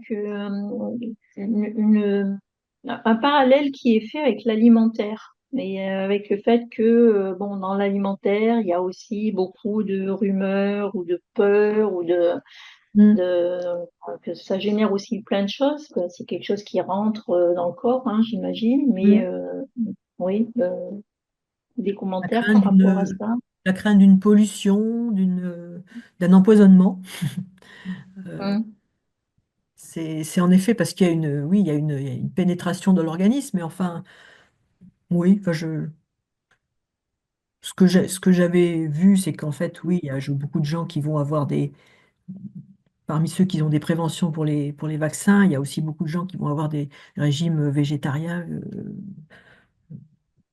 voilà, je pense que ça va dans un courant un peu naturaliste, mais autrement, je vois pas bien enfin, peut-être que ça me vient pas comme ça, mais je vois pas bien le lien avec l'alimentation. Enfin, il faudrait peut-être préciser, je sais pas. A-t-on des oppositions ou des craintes sur les vaccins oraux ou intranasaux chez l'homme? C'est vrai que c'est des choses dont on parle de plus en plus. Oui, c'est très prometteur, mais ça fait longtemps qu'on dit que c'est très prometteur et pour le moment, on n'en a pas qui sont vraiment sur le marché. En particulier pour le Covid, ça aurait été très bien parce que ça aurait justement, enfin, ça permettrait d'avoir une immunité muqueuse qui nous manque. L'ARN messager donne une très bonne immunité pulmonaire, interne, si vous voulez, profonde, ce qui fait que le vacciné, il est protégé contre les formes graves. Ça, il y a pas de problème. C'est montré, démontré, sauf chez les gens qui sont immunodéprimés. Mais bon, malheureusement, là, il n'y aura pas trop de solutions, sauf à protéger l'entourage. Mais en revanche, les vaccins muqueux nous donneraient l'immunité muqueuse qui nous manque. Et je ne sais pas pourquoi, alors que ça fait 3 ans qu'on dit qu'ils sont en- en cours d'élaboration, ils sont toujours pas sur le marché. Je ne sais pas pourquoi. J'ai lu qu'ils avaient montré une efficacité insuffisante, en fait, hein. Oui, alors c'est vrai que si on comme il s'agit toujours enfin maintenant, ici, ceux qui vont, les futurs vaccins, s'il en sort, il faut qu'ils montrent une efficacité supérieure. Mais là, moi, je pensais plutôt qu'il faudrait une efficacité complémentaire. Je suis d'accord, hein, mais Mm. c'est tout le problème, là. C'est tout le problème. Ouais, c'est pour ça, après, pour obtenir l'AMM, il faut faire mieux que les vaccins ARN messagers. Mm. C'est compliqué. C'est compliqué. Et puis c'est Le d'autant plus vaccin. compliqué que c'est d'autant Ouais. plus compliqué que le Covid circule beaucoup moins et que donc avoir une expérimentation large est compliqué, bien sûr. Pour le Ce qui tester, ce n'était sera pas plus le cas, dur, oui. ce qui n'était pas le cas initialement et ce qu'ont pas bien compris beaucoup de gens. Euh, voilà. Et oui, c'est vrai que le fait qu'il y ait beaucoup, beaucoup de gens malades a permis d'aller très, très vite dans l'expérimentation Voilà, et de c'était voir très très simple. vite que le groupe vacciné n'était pas malade et que le groupe non vacciné l'était. Ouais, Voilà, ben oui, absolument. ouais, c'est sûr. Je voulais Voilà, je répondre à crois que Isabelle. Excuse-moi Marie, je voulais répondre à Isabelle Dor là, parce qu'elle pose une question intéressante sur l'H1N1. Alors, il se trouve que j'ai été formateur de médecin à ce moment-là sur l'H1N1 et que j'étais très impliqué dans cette histoire-là. D'abord, c'est pas tout à fait vrai qu'elle dit que ça ressemblait beaucoup à la campagne de vaccination Covid, mais elle dit une chose importante, quelle était la réalité de la gravité de l'infection à H1N1. En fait, après coup, on s'est rendu compte que l'H1N1 n'a pas beaucoup circulé, qu'il n'était pas dangereux, etc. Mais avant, lorsqu'on a mis en route les stratégies de campagne vaccinale, on avait beaucoup de craintes Mm, solides sur la mm, gravité potentielle dans une population non immunisée de l'arrivée mm, d'un virus de ce genre. mm. Et donc, il y a toujours cette petite confusion là qu'ont beaucoup de gens avec la vaccination. Voilà. La Principe vaccination, de elle est précaution. préalable à l'infection, bien sûr. C'est ce que tu disais très justement, Françoise, tout à l'heure. Par définition, une vaccination, c'est préalable à une infection. C'est pas après. Mm, Et là, en l'occurrence, sur ces virus respiratoires, il est très difficile d'identifier la gravité. Voilà, excusez-moi. mm. C'était une petite Oui, oui, aparté, ben, mais l'application du principe de précaution, c'est vrai qu'on en a beaucoup voulu à Roselyne Bachelot d'acheter 100 millions de doses, mais si elle ne les avait pas achetées, et au moment où elle les a achetées, enfin, tous les pays du monde avaient peur, l'OMS avait peur, bon, c'était pas un fantasme personnel de Madame Bachelot. non, bien sûr, on est d'accord. Et là, cette année, enfin, pas cette année, mais avec le Covid, malheureusement, on n'avait pas de masque. Euh, le principe de précaution aurait été d'en avoir, Bien sûr, même trop, même trop. plutôt On est que d'accord. pas assez. Donc, Mhm. ouais. Ça y est, je me tais.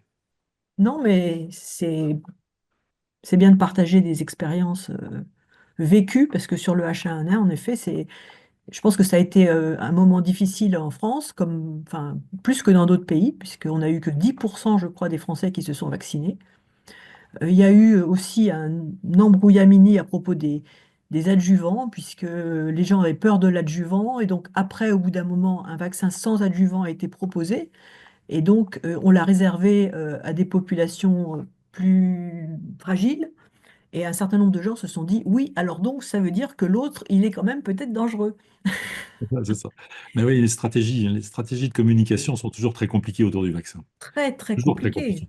Et Toujours très là, compliquées. on apprend un peu à chaque fois, mais à chaque fois, on retombe quand même un peu dans une sorte de piège. Et on en sort difficilement en France. Vraiment très c'est justement difficile. la dernière question qui a été posée là par les adjuvants justement. Donc au-delà de ce qui vient juste d'être dit, pourquoi ces craintes et focalisations sur les adjuvants en France?